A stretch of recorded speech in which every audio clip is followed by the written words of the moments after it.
ഈ ഇന്ത്യ നേപ്പാളുമായിട്ട് അത്ര നല്ല സുഖത്തിലല്ല എന്നൊരു വാർത്തയാണ് ഇപ്പോഴൊക്കെ ഈ അടുത്തിടെയായിട്ട് അങ്ങനെയാണുള്ളത്. ഏതായാലും നേപ്പാളിൽ നിന്ന് തേയില ഇന്ത്യയിലോട്ട് കയറ്റുമതി ചെയ്തുകൊണ്ടിരുന്നതാണ്. ഇപ്പോൾ അങ്ങനെ തേയില കയറ്റുമതി ചെയ്യുന്നതിൽ ഇന്ത്യ കടുത്ത നടപടി സ്വീകരിക്കുന്നു എന്നുള്ള വാർത്തകൾ പുറത്തു വരുന്നുണ്ട്. എന്താണ് ഈ തേയില കയറ്റുമതി ഉണ്ടായിരുന്ന സമയവും ഇപ്പോൾ നിയന്ത്രിക്കാനുണ്ടായ സാഹചര്യം? ചേട്ടൻ പറഞ്ഞത് വാസ്തവമാണ്. നേപ്പാളുമായിട്ട് നമ്മൾ ഒരു കാലത്ത് വലിയ അടുപ്പത്തിലായിരുന്നു. നമ്മൾ ഒരു കേവലമായൊരു അതിർത്തി നിയന്ത്രണം മാത്രമേ നേപ്പാളുമായിട്ടുള്ളൂ.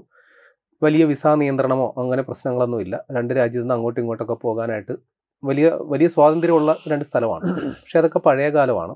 പക്ഷെ ഇപ്പോൾ ഇത്തിരി പ്രശ്നമാണ്. ആ പ്രശ്നങ്ങളുടെ ഏറ്റവും ഒടുവിലത്തെ എപ്പിസോഡാണ് ഈ തേയില നിയന്ത്രണം. ഇപ്പൊ എന്താണ് സംഭവം എന്ന് വെച്ചാൽ, ഈ നേപ്പാളില് വലിയ തോതിൽ തേയില ഉൽപാദനം നടക്കുന്ന ഒരു രാഷ്ട്രമാണ്. എന്നുവെച്ചാൽ അവരുടെ ഒരു അവസ്ഥ വെച്ച് നോക്കുമ്പോൾ വലിയ രീതിയിൽ നടക്കുന്നു. ഇന്ത്യയിലും അതിനേക്കാൾ കൂടുതൽ ഇന്ത്യയിൽ തേയില ഉൽപാദനം നടക്കുന്നുണ്ട്. ചൈനയിലും നടക്കുന്നുണ്ട്, അതും പറയണമല്ലോ. അപ്പോൾ ഈ നേപ്പാളിൽ ഉൽപ്പാദിപ്പിക്കുന്ന തേയിലയുടെ 80% കയറ്റി അയക്കുന്ന ഇന്ത്യയിലേക്കാണ്. അപ്പോൾ ഇന്ത്യ അവർക്ക് വലിയൊരു മാർക്കറ്റാണ്. അപ്പോൾ അതിനാണ് ഇപ്പോൾ ഒരു പിടിവള്ളി വീണിരിക്കുന്നത്. പറയുകയാണെങ്കിൽ നമ്മുടെ സ്പൈസസ് ബോർഡ് എന്നൊക്കെ കേട്ടിട്ടുണ്ടാവും. അപ്പോൾ അതേപോലെ ടീ ബോർഡ് ഓഫ് ഇന്ത്യ എന്ന് പറയുന്ന ഒരു സംഗതിയുണ്ട്. അപ്പോൾ അവര് ഒരു SOP പുറപ്പെടുവിച്ചു. SOP എന്ന് പറഞ്ഞാൽ സ്റ്റാൻഡേർഡ് ഓപ്പറേഷണൽ പ്രൊസീജിയർ. അപ്പോൾ അത് പ്രകാരം ഏത് രാജ്യത്ത് നിന്ന് ഇങ്ങോട്ട് തേയില കൊണ്ടുവന്നാലും അത് കർശനമായ ഗുണനിലവാര പരിശോധനയ്ക്ക് വിധേയമാക്കിയിരിക്കണം എന്നതാണ് മിനിമം. അപ്പോൾ അതുകൊണ്ട് ഉദ്ദേശിക്കുന്നത് അതിൻ്റെ ഗുണനിലവാരം ഉറപ്പുവരുത്തുക, അതിൽ വിഷാംശങ്ങൾ അടങ്ങിയിട്ടുണ്ടെങ്കിൽ അത് ഒഴിവാക്കുക, ഇതൊക്കെയാണ് ഉദ്ദേശിക്കുന്നത്. പക്ഷേ ഈ പ്രോട്ടോക്കോൾ വന്നത് ഏറ്റവും ഗുരുതരമായി ബാധിച്ചത് നേപ്പാളിനെയാണ്. അപ്പോൾ ഇതിൻ്റെ പേരിൽ നേപ്പാളിൽ നിന്ന് വരുന്ന തേയില കയറ്റി വന്ന ലോറികൾ 15 മുതൽ 20 ദിവസം വരെ നമ്മുടെ അതിർത്തിയിൽ കെട്ടിക്കിടക്കുന്ന അവസ്ഥയിലേക്ക് വന്നു. അപ്പോൾ ഈ തേയിലയുടെ പ്രൊസീജിയർ അറിയാമല്ലോ, ഡെയിലി അതിങ്ങനെ ഉൽപ്പാദിപ്പിച്ചുകൊണ്ടിരിക്കുന്ന ഒരു സംഗതിയാണ്. അപ്പോൾ 15-20 ദിവസം ഇത് ബ്ലോക്ക് വന്നെന്ന് പറഞ്ഞാൽ തന്നെ നേപ്പാളിലെ പല തേയില ഫാക്ടറികൾ അടച്ചുപൂട്ടലിൻ്റെ വക്കിലെത്തി. കാര്യം അവർക്ക് സെയിൽ നടക്കുന്നില്ല, സാധനം വിറ്റ് പോകണമല്ലോ. വലിയൊരു ബ്ലോക്കേഡ് ഉണ്ടായി. അപ്പോൾ ഇത് സ്വാഭാവികമായിട്ടും നേപ്പാൾ ഇന്ത്യയിൽ അവരുടെ ആശങ്ക അറിയിച്ചു. സർക്കാർ ഇടപെട്ടു. ഇപ്പോൾ അതിലൊരു ഇളവ് വരുത്തി. ഇളവ് വരുത്തി എന്ന് പറഞ്ഞു കഴിഞ്ഞാൽ പൂർണ്ണമായ ഇളവല്ല. നമ്മൾ ഈ ഗുണനിലവാര പരിശോധനയിൽ ചെറിയൊരു വിട്ടുവീഴ്ച വരുത്തിയത് ഇങ്ങനെയാണ്: വരുന്ന 5 ലോഡുകളിൽ 1 പരിശോധിക്കും. അതിൽ 20% ചരക്കെടുത്തിട്ട് അതിൻ്റെ ഗുണനിലവാര പരിശോധനകൾക്ക് വിധേയമാക്കും. ഇങ്ങനെ ഒരു സൗമനസ്യം കാട്ടിയിട്ടുണ്ട്. പക്ഷേ അത് ഇപ്പോഴും പൂർണ്ണമായ ഈ നടപടികളിൽ നിന്ന് പിൻവാങ്ങി എന്ന് അതിനർത്ഥമില്ല. അപ്പോൾ എന്തുകൊണ്ട് നേപ്പാളിനെതിരെ ഇത്തരത്തിലൊരു നടപടി എടുത്തു എന്ന് പറഞ്ഞു കഴിഞ്ഞാൽ, ഈ നേപ്പാളിൽ നിന്ന് വരുന്ന തേയില വളരെ ചീപ്പാണ്, അതിൻ്റെ ഗുണനിലവാരവും വളരെ മോശമാണ്, വിലയും കുറവാണ്. പക്ഷേ അത് ഇന്ത്യൻ ബ്രാൻഡ് എന്ന തരത്തിൽ വ്യാപകമായി വിറ്റഴിക്കപ്പെടുന്നു. ഇപ്പം ഇന്ത്യയിലെ ബംഗാളിലെ ഡാർജിലിംഗ് എന്ന് പറയുന്ന പ്രദേശത്തെ തേയില അത് GI റേറ്റിംഗ് ഉള്ളതാണ്. GI റേറ്റിംഗ് എന്ന് പറഞ്ഞു കഴിഞ്ഞാൽ മനസ്സിലാകൽ എളുപ്പത്തിൽ പറയാം. നമ്മളിപ്പോൾ കോഴിക്കോടൻ ഹൽവ എന്ന് വെച്ചാൽ ആ സ്ഥലനാമം അതിൽ അടയാളപ്പെടുത്തിയിരിക്കുന്നത്, അല്ലെങ്കിൽ അതിൻ്റെ പേരിൽ അറിയപ്പെടുന്ന അതിനെയാണ് നമ്മൾ ഈ GI റേറ്റിംഗ് എന്നൊക്കെ പറയുക. ആ സ്ഥലം അത് ആ സ്ഥലത്തിൻ്റെ പ്രത്യേകത കൊണ്ട് പ്രത്യേക മൂല്യം കൽപ്പിക്കപ്പെടുന്നു എന്ന് മനസ്സിലാക്കി വെക്കുക. അപ്പോൾ ഈ പറയുന്ന നേപ്പാളും അല്ലെങ്കിൽ നമ്മുടെ തേയില ഉൽപ്പാദിപ്പിക്കുന്ന ഡാർജിലിംഗ് എന്ന് പറയുന്നതും നേപ്പാളിലെ തേയിലത്തോട്ടങ്ങൾ തമ്മിൽ വലിയ അന്തരമൊന്നുമില്ല. ഏതാണ്ട് സമാനമായ പ്രകൃതി സാഹചര്യമാണ് രണ്ടിടത്തുള്ളത്. അപ്പോൾ ഈസി ആയിട്ട് ആ തേയില ഇവിടെ വന്നിട്ട് നമ്മുടെ ഉൽപ്പന്നം എന്ന നിലയിൽ പലരും വിറ്റഴിക്കപ്പെടുന്നു. അത് നമ്മുടെ ഡാർജിലിംഗ് ബ്രാൻഡ് തേയിലയ്ക്ക് വിപണിയിൽ വലിയ ഇടിവെന്നല്ല, അവർക്ക് വലിയ ദുഷ്പേരുണ്ടാക്കി വെക്കുന്നു. കാര്യം നല്ല സാധനം എന്നും പറഞ്ഞിട്ട് മോശം സാധനം ചില കച്ചവടക്കാർ ചെയ്യുന്ന ഏർപ്പാടാണ്, പ്രോഡക്റ്റിന്റെ കള്ളത്തരം. ഇനി എന്തുകൊണ്ട് നമ്മുടെ ഉൽപ്പന്നത്തിന് ഇത്ര വലിയ മൂല്യം കൽപ്പിക്കപ്പെടുന്നു എന്ന് പറഞ്ഞു കഴിഞ്ഞാൽ, നമ്മുടെ ബ്രിട്ടീഷ് കാലത്ത് ഏതാണ്ട് 100-150 വർഷം മുമ്പ് പ്ലാന്റ് ചെയ്ത തേയിലച്ചെടികളിൽ നിന്നാണ് നമ്മൾ ആ പ്രദേശത്ത് നിന്ന് തേയില സംസ്കരിക്കുന്നത്. അപ്പോൾ പഴയ കാലത്ത് നട്ട തേയിലച്ചെടി ആയതുകൊണ്ട് തന്നെ അതിന്റെ വളർച്ച വളരെ പരിമിതമാണ്. വളരെ കുറച്ച് തേയില ഇലകൾ മാത്രമേ അതിലുണ്ടാവുള്ളൂ. അപ്പോൾ ഈ തെരഞ്ഞെടുക്കപ്പെട്ട തേയില ഇലകൾ എന്നൊക്കെ പറയില്ലേ, അതേപോലെ കളക്ട് ചെയ്ത് കൊണ്ടുവരുന്നത്. അതിന് നിറം കുറവാണ്, രുചി കൂടുതലാണ്. തിട്ട് തിളപ്പിച്ച് കഴിഞ്ഞാൽ കടുപ്പമൊന്നും ഫീൽ ചെയ്യില്ല, പക്ഷേ രുചി കൂടുതൽ. അതാണ് ഈ ഡാർജിലിംഗ് തേയിലയുടെ പ്രത്യേകത.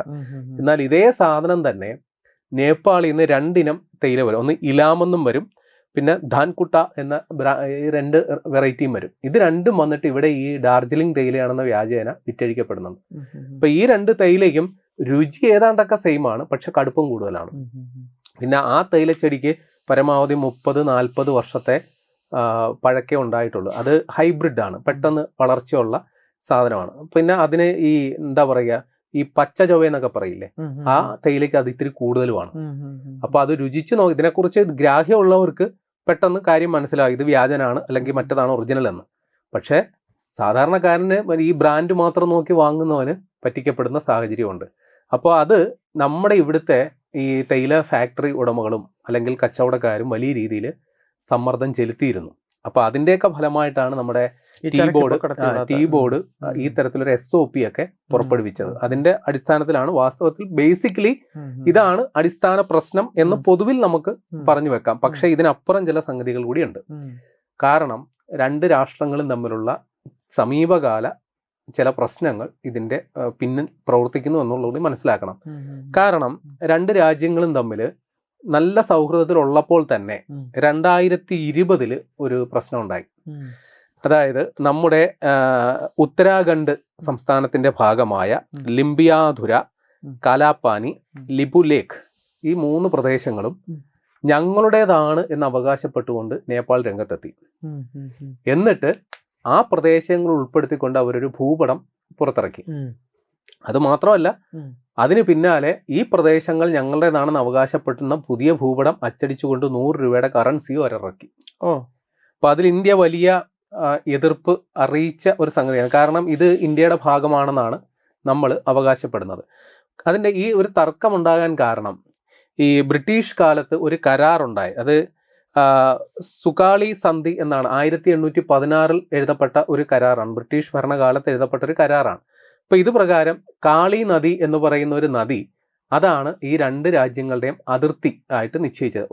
അപ്പുറത്തും ഇപ്പുറത്തും 2 രാജ്യങ്ങൾ എന്ന തരത്തിലാണ് നിശ്ചയിക്കപ്പെടുന്നത്. പക്ഷെ ഈ കാളി നദിയുടെ ഉത്ഭവത്തെക്കുറിച്ച് വലിയ തർക്കങ്ങൾ ഉണ്ട്. ഇപ്പൊ നേപ്പാൾ പറയുന്നത് ഇത് ഉത്ഭവിക്കുന്നത് ഈ പറയുന്ന ലിംബിയാധുര എന്ന് പറയുന്ന ആ ഒരു പ്രദേശത്തു നിന്നാണ്. അപ്പൊ അതിന്റെ കിഴക്ക് ഭാഗത്തുള്ള പ്രദേശങ്ങൾ, അതായത് ഈ പറയുന്ന കാലാപാനിയും ലിപുലേഖും അടക്കമുള്ള പ്രദേശങ്ങൾ ഞങ്ങളുടേതാണ് എന്നാണ് അവർ അവകാശപ്പെടുന്നത്. അപ്പൊ ഇന്ത്യ ഒരു കാരണവശാലും അത് അംഗീകരിക്കുന്നില്ല. അപ്പോൾ ഇത് മാത്രമല്ല, ഈ കുറച്ച് നാളുകൾക്ക് മുമ്പ് 2 രാജ്യങ്ങളും തമ്മിൽ വലിയൊരു തർക്കം ഉണ്ടായിരുന്നു. അത് പറയുന്നത് നമ്മുടെ ലിപുലേഖ് പാസ്, അതായത് ചുരുക്കി പറഞ്ഞാൽ നമ്മുടെ കൈലാസ മാനസരോവർ തീർത്ഥാടനവുമായി ബന്ധപ്പെട്ട് ലിപുലേഖ് പാസ് എന്ന പേരിൽ നമ്മൾ ഒരു ലിങ്ക് റോഡ് ഇവിടെ നിർമ്മിച്ചു. അപ്പൊ അതിനെതിരെ നേപ്പാൾ പ്രത്യക്ഷത്തിൽ നിലപാടെടുത്തു. അത് അനുവദിക്കില്ല, പ്രതിഷേധവുമായിട്ട് രംഗത്ത് വന്നു. പക്ഷെ 62 നടന്ന ഇന്ത്യ ചൈന യുദ്ധത്തിന് ശേഷമുള്ള സാഹചര്യത്തിൽ നമ്മൾ അവിടെ നമ്മുടെ സൈനിക സാന്നിധ്യം ഉള്ളതാണ്. അപ്പൊ ഇന്ത്യ സൈനികമായിട്ട് വെല്ലുവിളിക്കാനൊന്നും അവരായിട്ടില്ല. എന്നിരുന്നാലും അവർ ഈ നയതന്ത്ര തലത്തിൽ അത് വലിയൊരു വിഷയമായിട്ട് ഉയർത്തിക്കൊണ്ട് വരുന്നുണ്ട്.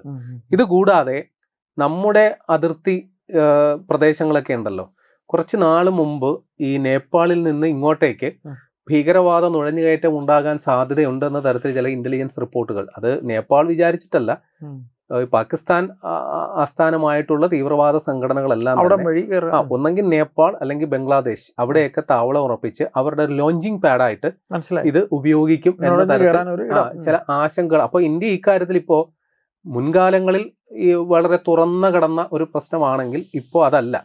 അപ്പോൾ 2 രാജ്യങ്ങളും തമ്മിൽ ഈ 2020 ശേഷം വലിയ പ്രശ്നങ്ങളുണ്ട് എന്നുള്ളത് വ്യക്തമാണ്. അപ്പോൾ അങ്ങോട്ടും ഇങ്ങോട്ടും ചില നടപടികൾ വന്നിട്ടുണ്ട്. ഇപ്പോൾ ഇന്ത്യയുമായിട്ട് അമേരിക്കയ്ക്ക് ഒരു പ്രശ്നം ഉണ്ടായപ്പോൾ അവർ താരിഫ് ഏർപ്പെടുത്തി. അതെ, പ്രത്യക്ഷത്തിൽ ഇത്ര അളക്കാന്ന് പറയും. പക്ഷേ ഇത് അങ്ങനെ ഒരു വിലക്കുന്ന സ്വഭാവത്തിൽ, ഒരു നികുതി ഏർപ്പെടുത്തി വിലക്കുന്ന പരിപാടിയൊന്നുമല്ല. ഇത് അതിനറിയപ്പെടുന്ന നോൺ താരിഫ് ട്രേഡ് ബാരിയർ എന്നാണ് ഇത് അറിയപ്പെടുന്നത് തന്നെ.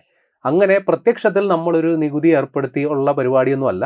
എന്നാൽ പരോക്ഷമായി ഇപ്പൊ ഈ സിനിമാ മേഖലയിൽ അപ്രഖ്യാപിത വിലക്ക് എന്നൊക്കെ പറയുന്നത് പോലെ അപ്രഖ്യാപിതമാണ് ഇതെല്ലാം. വിലക്കാണോ വിലക്ക്, എന്നാൽ വിലക്കല്ലേ വിലക്കല്ല അല്ല. അപ്പൊ ഇന്ത്യയുമായിട്ട് ചില പ്രശ്നങ്ങൾ, ഇത്തരത്തിൽ ചില സമീപകാല പ്രശ്നങ്ങൾ ഉണ്ടായതിന്റെ പേരിൽ നേപ്പാളും ഇത്തരത്തിൽ അപ്രഖ്യാപിതമായ ചില നടപടികൾ എടുത്തു. പറയുകയാണെങ്കിൽ ഇന്ത്യയിൽ നിന്ന് നേപ്പാളിലേക്ക് പോകുന്ന വാഹനങ്ങൾക്ക് പ്രത്യേക നികുതി, ഇവിടുന്ന് കൊണ്ടുപോകുന്ന സാധനങ്ങൾക്ക് പ്രത്യേക പരിശോധനയും ഗുണനിലവാര പരിശോധനയും അടക്കമുള്ള ചില നികുതിയൊക്കെ നേപ്പാളും എടുത്തു. ഇതുകൂടാതെ നേപ്പാളിൽ നിന്ന് ചില ആൾക്കാർ ചില ഇന്ത്യൻ നിർമ്മിത വസ്തുക്കൾ വാങ്ങാനായിട്ട് നമ്മുടെ അതിർത്തി കടന്ന് ഇപ്പുറത്തേക്ക് വരും. അപ്പോൾ അപ്പോൾ ഇന്ത്യയിൽ നിന്ന് സാധനങ്ങൾ വാങ്ങുന്നതിന്റെ പേരിൽ എക്സൈസ് ഡ്യൂട്ടി എടുക്കാൻ തുടങ്ങി. അല്ല ക്ഷമിക്കണം, കസ്റ്റംസ് ഡ്യൂട്ടി എടുക്കാൻ തുടങ്ങി. നമ്മൾ വിദേശത്ത് നിന്ന് എന്തെങ്കിലും കൊണ്ടുവരുമ്പോഴാണല്ലോ കസ്റ്റംസ് ഡ്യൂട്ടി ഈടാക്കുക. അപ്പൊ ഇത്തരത്തിൽ ചില പ്രശ്നങ്ങൾ ഉണ്ട്. അപ്പൊ നമ്മളും ഇക്കാര്യത്തിൽ കർശന നിലപാടെടുത്തു. നേപ്പാളിൽ നിന്ന് വരുന്ന സാധനങ്ങൾ ഇപ്പൊ തേയില ഗുണനിലവാര പരിശോധന നടത്തിയത് അവസാനത്തേതാണ്. നമ്മൾ ഇക്കാര്യത്തിൽ ഗുണനിലവാര പരിശോധനകൾ നേപ്പാളിൽ നിന്ന് വരുന്ന സാധനങ്ങൾക്കും ഏർപ്പെടുത്തി. അവരും ഒട്ടും മോശക്കാരൊന്നുമല്ല.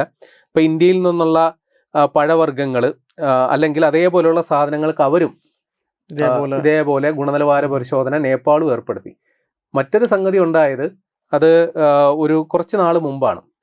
അവിടെ അരി, പഞ്ചസാര, ഉള്ളി ഇതിനൊക്കെ കയറ്റുമതി നിയന്ത്രണം നമ്മൾ ഏർപ്പെടുത്തിയിരുന്നു ഇവിടുന്ന് അങ്ങോട്ടേ. അത് നമ്മുടെ വിപണിയിൽ വില കൂടിയ സമയത്താണ്. ഇതുകൂടാതെ കയറ്റുമതി ചെയ്യുകയാണെങ്കിൽ അതിന് 20% അധിക നികുതി ഏർപ്പെടുത്തിയിരുന്നു. ഇപ്പം നേപ്പാൾ എന്ന് പറയുന്നത് ഏതാണ്ട് പൂർണ്ണമായും ഇന്ത്യനിൽ നിന്നുള്ള ആശ്രയിച്ച് കഴിയുന്നതാണ്. ഇവിടെ എന്തെങ്കിലും സാധനങ്ങളുടെ ലഭ്യത കുറവുണ്ടാണെങ്കിൽ അവിടെ വലിയ വിലക്കയറ്റം ഉണ്ടാകുന്ന ഒരു സാഹചര്യം കൂടിയുണ്ട്. ഇനി വൈദ്യുതിയുടെ കാര്യം കൂടിയുണ്ട്. ഈ നേപ്പാൾ ഉൽപ്പാദിപ്പിക്കുന്ന വൈദ്യുതി ഇന്ത്യയിലേക്ക് വാങ്ങുന്ന ഒരു സംഗതിയും കൂടി ഉണ്ടായിരുന്നു. അപ്പൊ നമ്മള് ഈ നേപ്പാളിൽ ചൈനയുടെ ഇടപെടൽ ഇപ്പോൾ വലിയ കാര്യമായിട്ട് നടക്കുന്നുണ്ട്. അപ്പോൾ ചൈനീസ് കമ്പനിക്ക് പങ്കാളിത്തമുള്ള വൈദ്യുതി ഉൽപാദന ശാലകളിൽ നിന്നുള്ളതാണെങ്കിൽ ആ വൈദ്യുതി ഇന്ത്യക്ക് വേണ്ട എന്ന തരത്തിലും നിലപാടെടുത്തിരുന്നു. അപ്പോൾ അത്ര സുഖകരമല്ല. നേരത്തെ വലിയ സൗഹൃദം ഉണ്ടായിരുന്നു, അതിർത്തികൾ പോലും ഇല്ലാതിരുന്ന ഒരു രാഷ്ട്രമാണെങ്കിൽ ഇപ്പോൾ അത്ര സുഖകരമല്ല. അതിന്റെ ഏറ്റവും ഒടുവിലത്തെ സംഗതിയാണ് തേയിലയെങ്കിൽ തേയില എന്ന തരത്തിൽ നിലപാടെടുത്തത്.